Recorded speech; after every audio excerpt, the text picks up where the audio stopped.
High বন্ধুরা, তোমরা সবাই কেমন আছো? আশা করি তোমরা সবাই খুব ভালো আছো আর আমিও খুব ভালো আছি। চলে এসেছি আজকে একটি নতুন ভিডিও নিয়ে। শীত তো প্রায় চলেই এসেছে। এই শীতের জন্য কিন্তু আমাদের আগে প্রয়োজন চুলের যত্ন নেওয়া।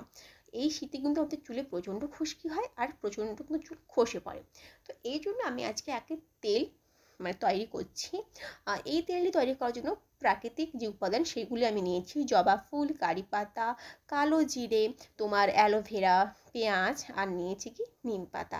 এবং এই তেলটা ব্যবহার করার জন্য তৈরি করার জন্যে আমি কিন্তু এই তেলটি ব্যবহার করব। এটা হলো অ্যালোভেরা তেল।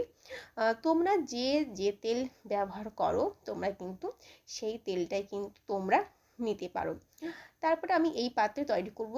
তো জামটা একটু গরম হোক, তারপরে আমি কিন্তু এই পুরো তেলটা কিন্তু দিয়ে দিচ্ছি। আমার আগের একটা চুলের ভিডিওতে আমার একটা বোন কমেন্ট করেছিল যে দিদি একটা চুল লম্বা হওয়ার ভিডিও দাও। তুমি কিন্তু এই তেলটাও কিন্তু ইউজ করতে পারো। এই তেলটা ইউজ করলে কিন্তু চুল কিন্তু লম্বা হয়। তো চলো এই তেলটা একটু গরম হোক, তারপরে আমি এতে দিচ্ছি নারকেল তেল কোকোনাট অয়েল। এই তেলটা কিন্তু আমি পুরোটা দিচ্ছি না, অর্ধেক দিচ্ছি। তো এই তেলটা দেওয়ার পর তারপর আমি একটু নিয়েছি সর্ষের তেল। সর্ষের তেলও কিন্তু আমাদের চুলের জন্য খুবই কিন্তু উপকারী। তারপর তেলটা গরম হওয়ার পর আমি কিন্তু পরপর যে উপকরণ সেইগুলি কিন্তু দিয়ে দিচ্ছি। ফার্স্টে আমি দিয়ে দিলাম পেঁয়াজ। পেঁয়াজ আমরা সবাই জানি নতুন নতুন চুল সৃষ্টি করে পেঁয়াজ। তারপরে আমি দিয়ে দিচ্ছি নিম পাতা। নিম পাতায় রয়েছে অ্যান্টিঅক্সিডেন্ট গুণ, যেটা আমাদের স্ক্যাল্পের টক্সিন বের করে দেয় এবং এছাড়াও চুলের নানা সমস্যা কিন্তু দূর করে। তারপরে আমি দিচ্ছি জবা ফুল। জবা ফুলের মধ্যে রয়েছে অ্যামিনো অ্যাসিড, যা চুলের কেরাটিন প্রোটিনের উৎপাদন বাড়িয়ে তোলে এবং এটি কিন্তু আমাদের চুলের এই প্রাকৃতিক জেল্লা কিন্তু ধরে রাখতে কিন্তু সাহায্য করে।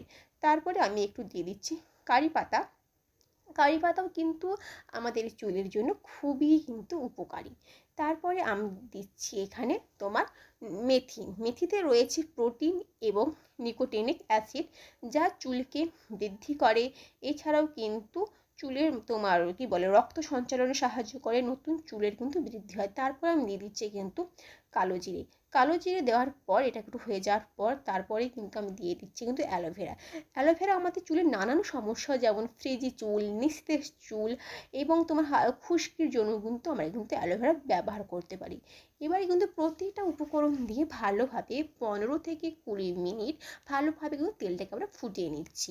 এবারে কিন্তু ভালো করে তেলটা ফুটিয়ে নেওয়ার পর ঠান্ডা হয়ে যাওয়ার পর আমরা কিন্তু একটা পাত্রে এটাকে ছেঁকে নিচ্ছি।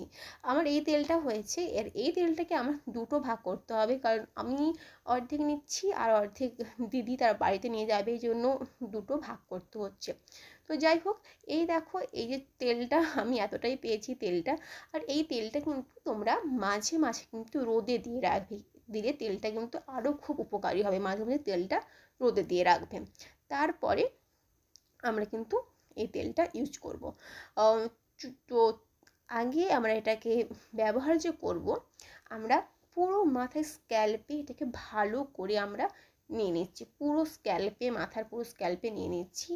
তারপরে আমরা ভালোভাবে পুরো চুলে আমরা কিন্তু এই তেলটা নিয়ে নিচ্ছি।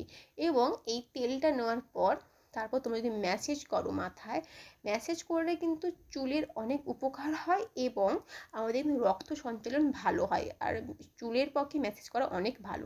তো চলো, তোমাদের চুলেও কিন্তু এরকম সমস্যা থাকলে তোমরাও কিন্তু এই তেলটি তৈরি করে ব্যবহার করবে, অনেক কিন্তু উপকার পাবে।